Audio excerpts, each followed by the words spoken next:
गणपति तेरा नाम, तेरा नाम, गणपति तेरा नाम।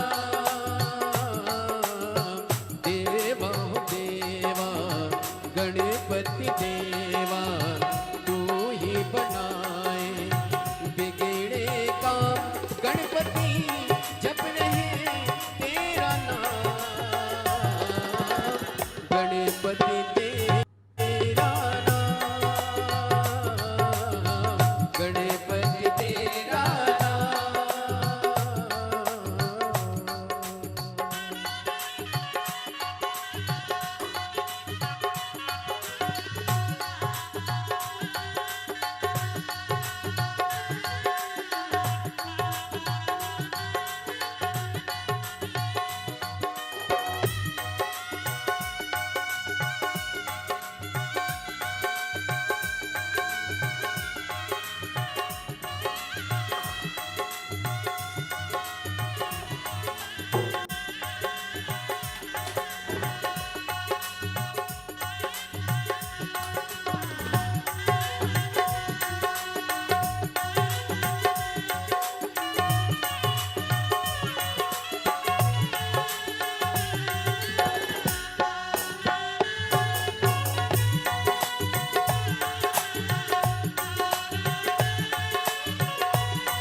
दुलारा, शिव शंकर की आंख का तारा।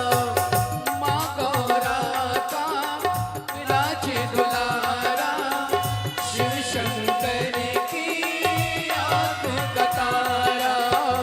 तेरा ही पूजा पहला काम, गणपति जप रहे तेरा नाम, गणपति तेरा नाम, तेरा नाम, गणपति तेरा नाम। देवा हो देवा, गणपति देवा, तू ही बनाए बिगड़े काम। गणपति जप रहे तेरा नाम,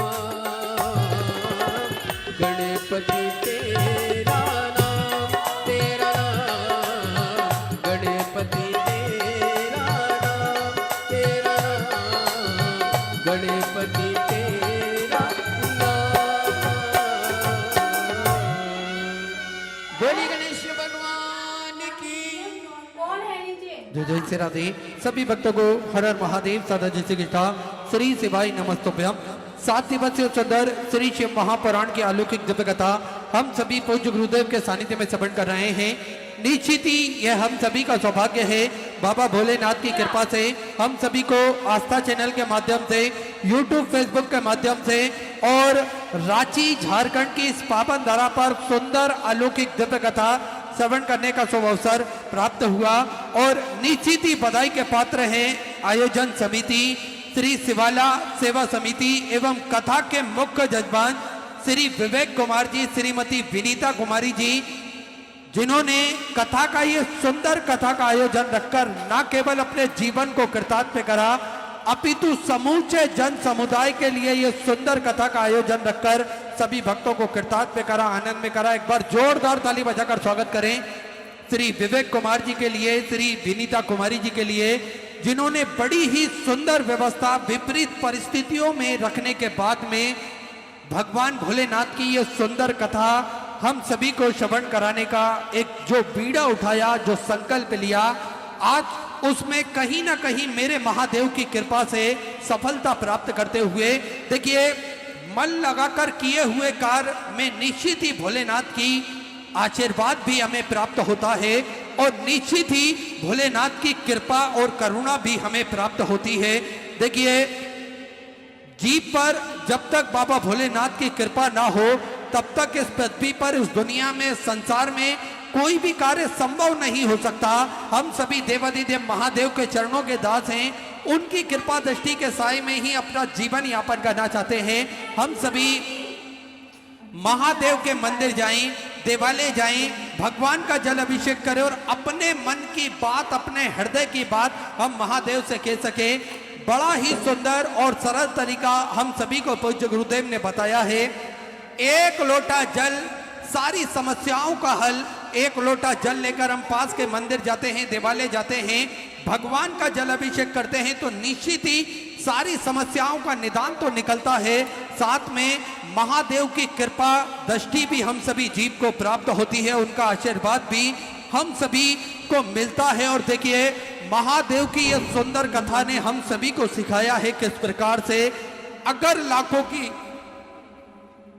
संख्या में यहाँ भक्त उपस्थित हैं और कथा अमृत का लाभ लेने के लिए यहाँ एकत्रित हैं तो निश्चित ही भोलेनाथ की कृपा आप सभी जीव पर विद्यमान है और मेरे महादेव ने कुछ ना कुछ आप सभी को अवश्य प्रदान करा है, जो आप लाखों की संख्या में यहाँ पहुंचकर कथा अमृत का लाभ ले रहे हैं, अपने जीवन को कृतार्थ में कर रहे हैं, आनंद में कर रहे हैं। और महादेव की ये सुंदर कथा हम सभी को नित्य नई नूतन कथाएं पूज्य गुरुदेव ने श्रवण कराई है। इन कथाओं के माध्यम से हम सभी ने सीखा है, हम सभी ने जाना है, जीवन के गुण तत्व रहस्य को समझा है। हम सभी को पूज्य गुरुदेव ने जो शास्त्र अनुसार कथाएं श्रवण कराई हैं, हमारे शास्त्रों में क्या लिखा है ये हम सभी के लिए जानना अति आवश्यक है।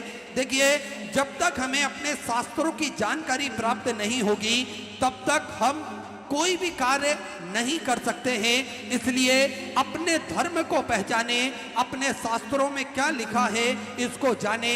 तो हम सभी को पूज्य गुरुदेव नित्य नई नूतन कथाएं श्रवण कराते हैं अपने शास्त्र संबंधित, जिससे हम सभी को जानकारी मिलती है कि हमारे जो पूर्वज हुए, हमारे जो देवी देवता हुए, किस प्रकार से उन्होंने संघर्ष करा है, किस प्रकार से उन्होंने भगवान महादेव की शरणागति प्राप्त करी है और किस प्रकार से हम सभी को भी अपने जीवन में संघर्ष करना चाहिए, अपने जीवन में आनंद प्राप्त करना चाहिए। देखिए हम सभी ने जाना है, हम सभी ने सुना है कि अगर वृक्ष को जड़ों में अगर पानी दिया जाए तो सबसे ऊंचे पत्ते पर भी पानी पहुंच जाता है।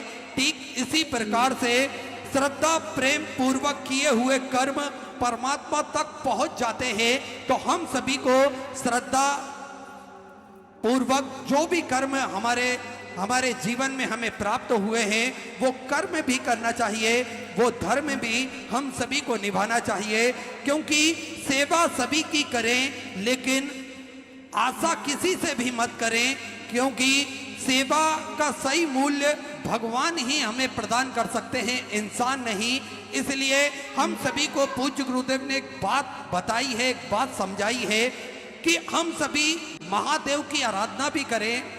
एक लोटा जल लेकर महादेव के मंदिर जाएं तो निश्चित ही 33 कोटि देवी देवता महादेव के अंदर विराजमान हैं।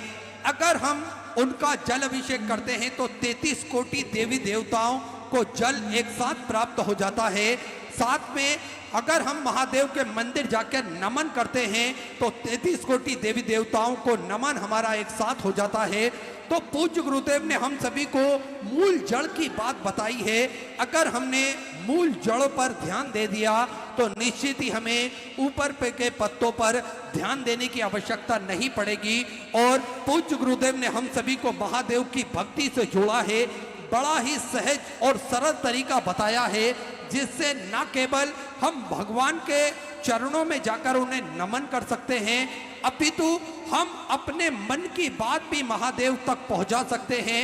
और इस सुंदर संसार सागर में हमें जन्म प्रदान करा, इस सुंदर जीवन हमें महादेव की कृपा से मिला है, तो उनके चरणों में जाकर हम उन्हें धन्यवाद भी अदा कर सकते हैं, उनका धन्यवाद भी हम दे सकते हैं। देखिए महादेव की कथा में हम सभी को पूज्य गुरुदेव ने जो बातें बतलाई हैं, अगर हमने उनमें से कुछ बातें भी अपने जीवन में उतारी है तो निश्चित ही हमारा